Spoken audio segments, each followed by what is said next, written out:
Right now, everyone is talking about the Tony Awards, and unfortunately not the winners. They're talking about Robert De Niro. The actor took direct aim at President Trump using a four-letter word. CBS censored the comment. Let's watch.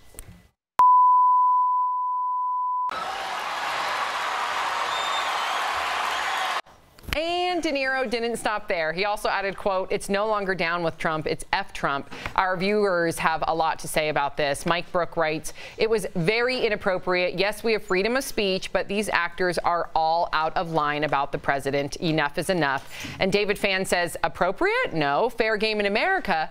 Yes." So, Ebony, let me start with you. Did he go too far? I agree with that second comment. Was it fair game? Yes. Did he go too far? Because even though my political views may be different of our presidents that's in office right now, I would just flip the script to see if there was another president, our former president, that I would have agreed with, and if someone had done that to him.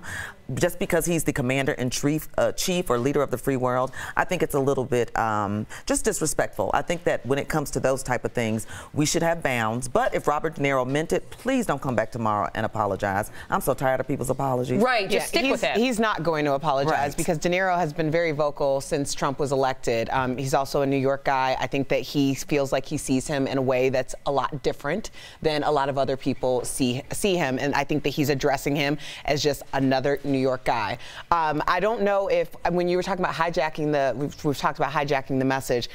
I don't know if we've gotten to that point in situations like this, because if there's so much back and forth, it's like if one side does one, the line goes a little bit further. Then someone else says something, the line goes to the point where there's no line. I disagree with that, because you look at my last show that I worked on, there was a lot of young 20-somethings that worked on that show, and I would read their comments, and a lot of their comments would say, this was back before the election, I don't know who I'm going to vote for, I don't know if I'm a liberal yet, I don't know if I'm a progressive, if I'm a conservative. So there are impressionable voters out there. And then when you see a Madonna at the Women's March say the F word, when you see De Niro say the F word to one side, it immediately creates sides, and it doesn't encourage a discourse. And if you're not on that person's side, it makes you not want to listen after they say that word. So I think it is a disservice, and I think it hijacks the message, whatever their message may be. But I just wonder how much the message matters at this point. You know, I mean, there are sides. Unfortunately, and it's hard to really admit in this country